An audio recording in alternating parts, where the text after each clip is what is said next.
Of the BBNJ from 2004 to the present time.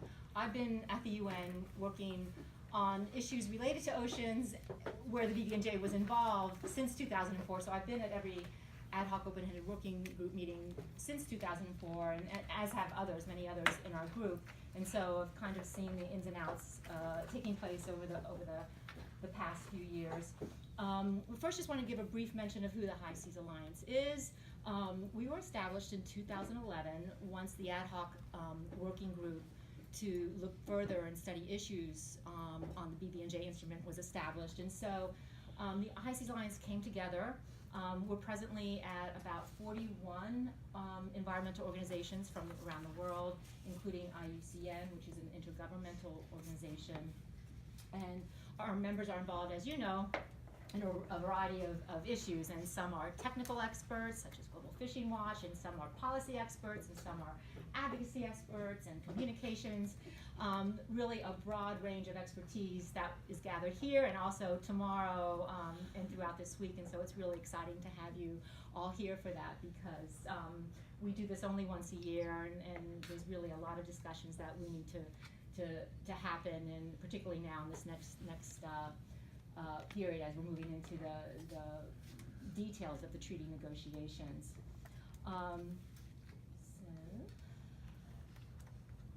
So my presentation this afternoon will provide some of the background about the UN process, where we are at, and the long and winding road that it's been to get here. And I don't know if some of you have seen this report from IDRI. This is their second, actually their third. They did an original long and winding road. It can be found on the IDRI website back in 2015, I think, and it was really a wonderful overview. If you're looking for a sort of a very comprehensive overview of the BBNJ process in an academic review, I would take a look at the IDRI's website. It's about a 60-page article. They then updated it, and this just came out now this past around September, and so it's a very good publication to take a look at.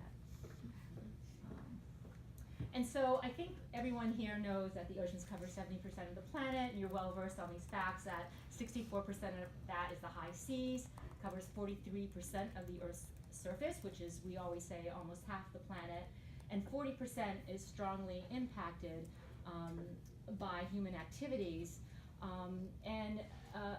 But what we also know is that most of the high seas are virtually unregulated. And so I thought I would give you a little bit of an overview about the legal regime. When we speak about the high seas, for purposes of the proposed Marine Biodiversity Treaty, we're speaking about those ocean areas beyond one's national jurisdiction, or ABNJ, and which are shared among all of us, every nation and every individual, and sort of a legal fiction under the Law of the Sea Convention. The Law of the Sea Convention zones the ocean, and again, I don't know how many of you are very new to oceans. Maybe all of you already know this. So there's a legal construct of what the high seas are, and they're the water column in those areas beyond national jurisdiction. But the areas beyond national jurisdiction make up the water column and the area, the seabed below. But generally, when we speak about ABNJ, we refer to it as high seas because we're the High Seas Alliance, but we are talking about areas beyond national jurisdiction when we talk about it for the UN processes. And so the governance framework for the high seas is the UN Convention of the Law of the Sea, and this is considered the constitution for the ocean. It was negotiated in the 1970s, and it really hasn't kept up with the challenges and technological developments of the 21st century. And so almost at the beginning, as soon as it was adopted, they had to come to agreement on two implementing agreements to UNCLOS. One was the 1992 UN Fish Stocks Agreement, and the other was the 1994 implementation agreement for the deep seabed area, which created the International Seabed Authority. And so again, we know that under UNCLOS, the ocean is managed sector by sector, and the regulations that do exist are highly fragmented among international, regional, and sectoral organizations. The Fish Stocks Agreement puts forth fisheries handled under the FAO and RFMOs. CITES and CBD look at biodiversity issues.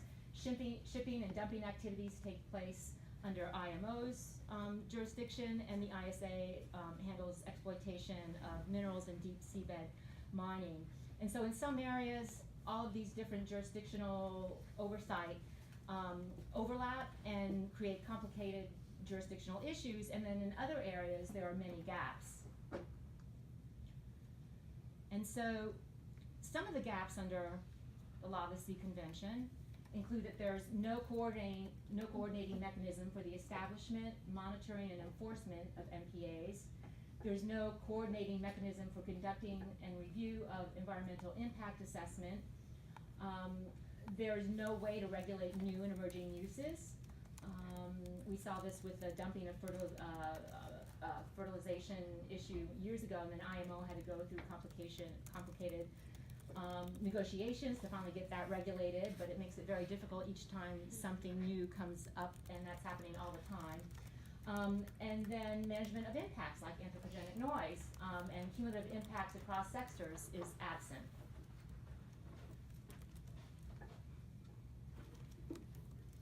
And so these gaps didn't go unnoticed by the United Nations and governments there, and so in 2004, at an informal consultative process meeting, they decided to establish the ad hoc, open-ended, informal working group to study issues relating to conservation and sustainable use of marine biological diversity beyond areas of national jurisdiction. And that ad hoc, open-ended, informal working group, we ended up just calling it the BBNJ working group, took place from 2006 to 2015. And at first, there was one meeting every other year. There was a meeting in 2008 and maybe 2010. Mm-hmm. And then in 2011 was sort of a pivotal moment, because in 2011, the ad hoc open-ended working group decided to agree to a package of issues that would be taken together as a whole if the treaty negotiations were to go forward. And so that package of issues we now know is marine genetic resources, including questions on the sharing of benefits, area-based management tools, including marine protected areas, environmental impact assessments, and capacity building, and the transfer of marine technology. And again, these issues are to be taken together as a whole, meaning the treaty could not go forward maybe just on marine genetic resources or on MPAs, and because that was a bargain between the European Union at that time, who wanted very much, were conservation minded and and still are, and wanted to ensure that there was a way to create MPAs. And then the G77, who's very concerned with getting monetary and non-monetary benefits from marine genetic resources down the road. And so they came to that agreement. And so from that point on, everything was structured in as far as those four elements and moving forward. And then in 2012, we had the Earth Summit, the Rio Summit, and that summit created a lot of impetus in this movement, because at that summit, in their final outcome document, governments and others who were at the meeting decided in paragraph 162, building on the work of the ad hoc working group on an urgent basis, that before the end of the 67th session of the General Assembly, which would have been September 2015, that governments would have to make a decision as to whether to launch negotiations on this new instrument. And so once we got that language, it was really, really critical, and all of those NGOs and persons and champion governments working on the BBNJ issue took that language as our mandate, that we need to have a decision by the UNGA, no more dragging your feet, because this process every year was just kind of slowly going forward. And now we knew we had a date. We kept on urging that we know we have to have a decision by 2015, and so that was a very important place and time. And then just going back to the schedule of ad hoc open working meetings, there were various workshops that took place in 2013, and then in 2014, there was what was called the scope and parameters and feasibility discussion, and so governments were tasked to more finely define if there was to be a new instrument, what would that scope be, what would the parameters, and how feasible would that instrument be. And so that used a lot of effort and time during those negotiations.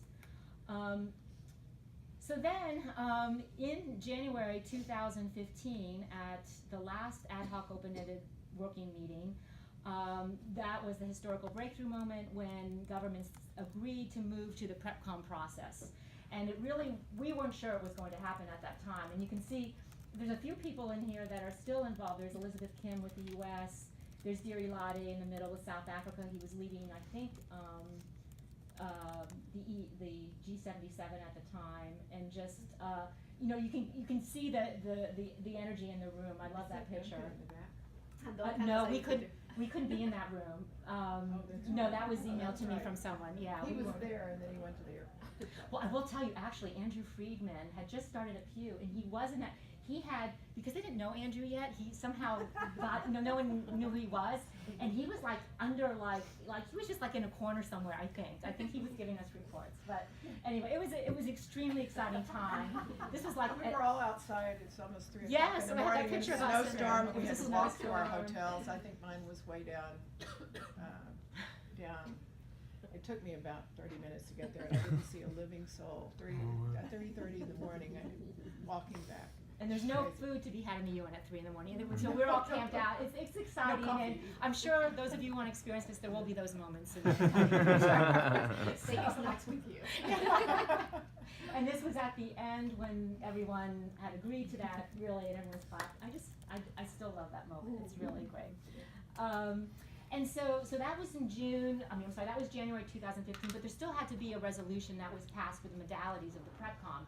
And so that took place in the intervening months. So in June 2015, Resolution 69292 was passed, and what it said basically was that we'll start to develop the instrument. We're still not at the place we are now with the negotiating instrument. We'll look further into the details of developing an instrument. There will be 4 meetings of a PrepCom from 2016 to 2017, and that the PrepCom had to report to the General Assembly before the end of the 72nd session on whether to go forward with launching a negotiating process. And so the end of the 72nd session was mid-September 2018. And so now looking back, you know that I won't get ahead. I know you're all on pins and needles to hear what happens next. So then that takes us to the PrepCom, and the PrepCom again was chaired over 4 sessions. The first half of the PrepCom was by Ambassador Eden Charles from Trinidad and Tobago, and the second half of the PrepCom was Ambassador Carlos Duarte from Brazil. And the outcome of the final PrepCom that took place last July 2017 was that the GA should take a decision as soon as possible on the convening of an intergovernmental conference.